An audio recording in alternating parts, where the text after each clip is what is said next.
বৈষম্যবিরোধী ছাত্র আন্দোলনের সমন্বয়কদের ওপর হামলার বিষয়টি হালকাভাবে দেখার সুযোগ নেই বলে জানিয়েছেন পরিবেশ বিষয়ক উপদেষ্টা সৈয়দা রিজওয়ানা হাসান।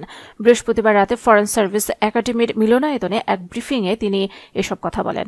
রিজওয়ানা হাসান বলেন, সমন্বয়কদের ওপর হামলার বিষয়টিকে হালকাভাবে দেখার কোনো সুযোগ নেই।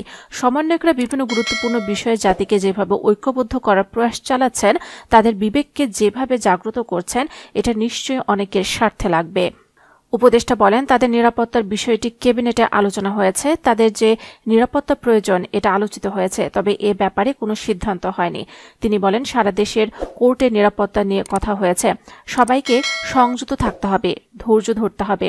হয়তো আপনার দাবি যৌক্তিক, কিন্তু আপনার দাবি আদায়ের পদ্ধতি যদি বেআইনি, ধ্বংসাত্মক হয়ে যায়, সেই ক্ষেত্রে ন্যায্য দাবিও পূরণ করতে পারবেন না। তিনি আরো বলেন, আজকে প্রধান বিচারপতি উদ্বেগ জানিয়েছেন। আমরা সবাইকে বলবো, এই জাতীয় ধ্বংসাত্মক ও অবমাননামূলক কর্মকাণ্ড থেকে বিরত থাকুন। কারো বিরুদ্ধে কোনো অভিযোগ থাকলে অভিযোগ দায়ের করার প্ল্যাটফর্ম আছে, কিন্তু ধ্বংসাত্মক প্রক্রিয়া বেছে নিলে কারো কোনো লাভ হবে না। এ সময় অন্তর্বর্তী সরকারের উপদেষ্টা মাহফুজ আলম ও প্রধান উপদেষ্টা প্রেস সচিব মোহাম্মদ শফিকুল আলম উপস্থিত ছিলেন।